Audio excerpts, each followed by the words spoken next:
ยื่อเบ็ดอยู่นำมานาก็ไม่เท่านี้ก็มีน่ะอยู่นำมานามักเพชรเนาอ่ะน่ะครับเอาสอกปลาหนำม้วน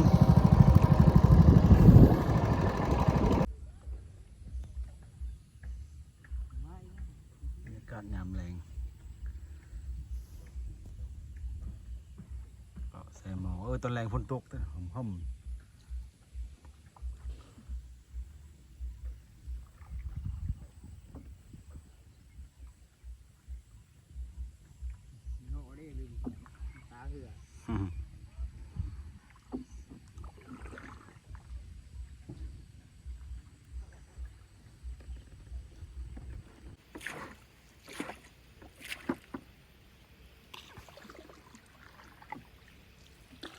คืออยู่บ่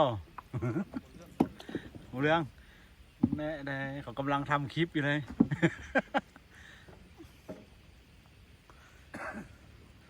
นวดเป็นปึ้งนี่ไม่ถ่ายแล้วเนาะโอ้ยคือปีกายถึงวันก็เอาพี่เนาะฮะ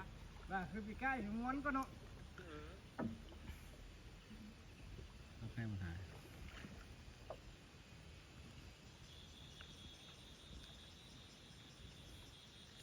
เป็นเปื้อส้มป้า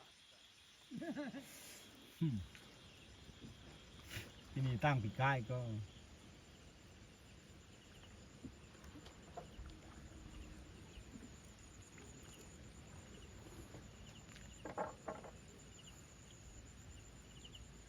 โอ้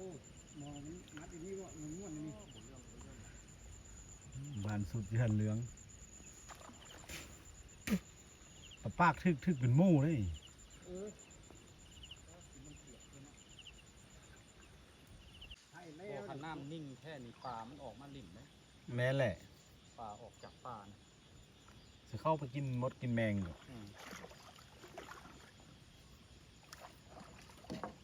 แล้วสุดแล้ว